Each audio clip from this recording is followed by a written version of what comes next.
राजन, ही सगळी वाद्य आपण नवीन आणली आहेत बरं का. आज आपल्याकडे पालखी येईल ना, वारकरी येतील, तेव्हा ही वाद्य आपण त्यांना भेट म्हणून देणार आहोत.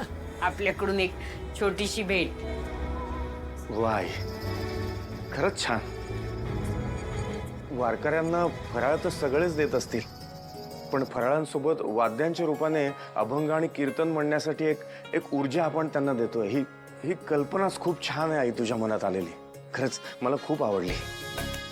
राजन, खरं तर दिंडीत चालणाऱ्या वारकऱ्यांना आपण काय ऊर्जा देणार? त्यांच्यासाठी विठू नामाचा गजर हीच त्यांची ऊर्जा असते.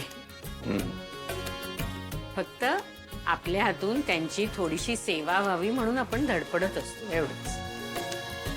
बरं ऐका, मी गोविंदना सांगितलंय आज पालखी येईल, वारकरी येतील, तेव्हा तुम्ही सुद्धा त्यांच्यासारखंच धोतर आणि झप्पा घालायचा बरं का. माझी अशी इच्छा आहे, विठुरायाची कृपा झाली ना तर पुढच्या वर्षी आपण दोघं जोडीनं पांडुरंगाच्या दर्शनाला जाऊया. वारकऱ्यांसारखेच त्यांच्या दिंडी बरोबर चालत जाऊया आपण.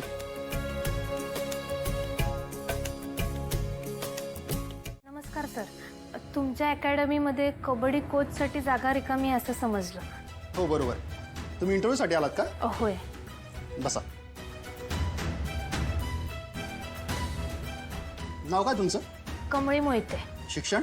ग्रॅज्युएशन सुरू आहे माझं, आता सेकंड इयरला आहे आणि फर्स्ट इयरला विद्यापीठात पहिला नंबर आला होता. अच्छा. आणि तुम्ही कबड्डी किती वर्षापासून खेळतात? म्हणजे तसं म्हणायला गेलं तर लहानपणापासूनच खेळतोय. शाळेतनं खेळलो, कॉलेजमधनं आता खेळलो आणि स्टेट लेवलला जिंकलोय बी. त्याचं सगळ्याचं सर्टिफिकेट आहे, मी दाखवू शकतो.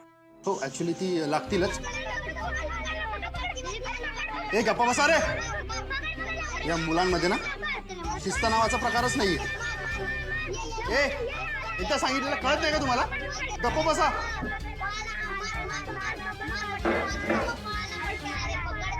ए गप्पा बसा बोललो ना. गप्पा बसा ना, दोघांना हाकलून जाईल. चला हे काहीत ना.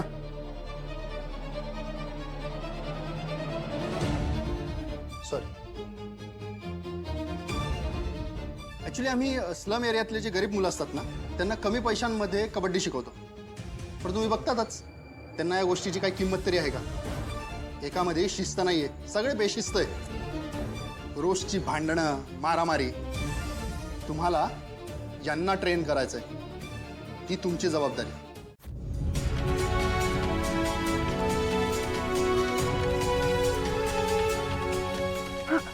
बाय इथे बस, इथे बस. कपडे बळा, तू घाबरू नको, मी आहे तुझ्या संग.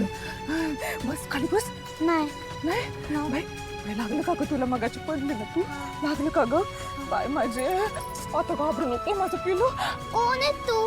अगं मी आहे तुझी आई, मला आई म्हण ना. तू माझी आई नाहीयेस. एकदा आई म्हण ना बाळा, मला एकदा म्हण ना, फक्त एकदा म्हण ना बाळा. एकदा म्हण ना. काय ग निंगी, काय झालं? मला फोन पाहिजे. थँक्यू.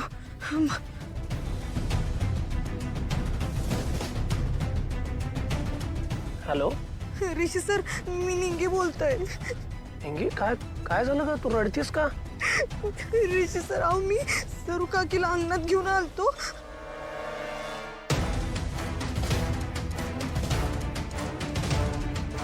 सर कमळी कुठे आहे? कमळीकडे फोन द्या की, तिला सांगायला पाहिजे. अगं ती नाही आहे इथे. ती ऍक्च्युली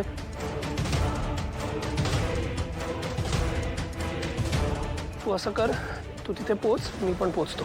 हा सर, लवकर या सर. ठीक आहे. हां.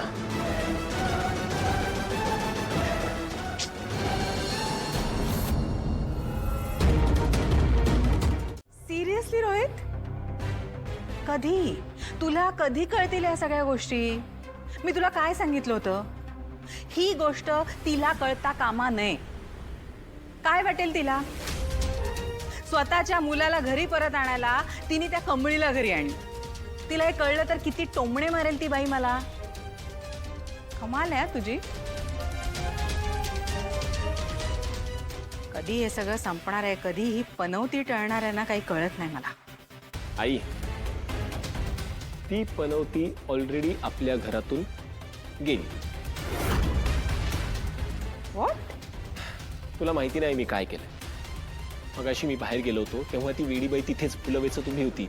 मी तिला सांगितलं की तुमच्या कमळीला कोणीतरी बाई गेटच्या बाहेर पळून घेऊन गेली. मग काय, गेली ओरडत ओरडत. मूर्ख. रोहित, अरे काय केलंस तू? डोकं बिकं फिरलंय का तुझं? हा? हे आधीच त्या बाईची मानसिक अवस्था ठीक नाहीये. तिला मागचं काही आठवत नाहीये आणि अशा अवस्थेमध्ये ती बाहेर गेली तर तिला शोधणं किती कठीण जाईल याचा विचार केलायस तू कधी? हा? मूर्ख आहेस तू. मी मूर्ख नाहीये बाबा. जे कोणालाही जमलं नाही ना ते या रोहित इनामदारनी करून दाखवलंय. काय निंगे, अगं तू काय डोसक्यावर पडलेस काय? तुला डोसक्यात काय माती भरले का? तुला काय म्हणलं होतं तिच्याकडे नीट लक्ष दे. एवढी कशी काय असू शकतेस ग तू? तुला एवढ्या गोष्टी कळत नाही निंगे. मी आता काय करायचंय, कुठे हुडकायचंय तिला? अगं तुला एवढं कळत नाही का ग? कमळे, अगं मी बाहेर आलो, तिला टसका लागलं म्हणून मी पाणी आणायला गेलो आणि निंगे आता गप बस. एक शब्द बोलू नकोस तू आता. अगं तुझ्या बरीच गाढव बरी, गाढव बेशी वागणार नाहीत ग. एक तर रोज तिला सगळं नव्याने सांगायला लागतं. कुठे हुडकायचंय आपण तिला? काय करू शकते? गुडघ्यात भरलंय काय तुझं डोसकं? इतकं कळत नाही तुला? मी खरंच सांगतो, अगं माझी काय काय बोलू नको आता.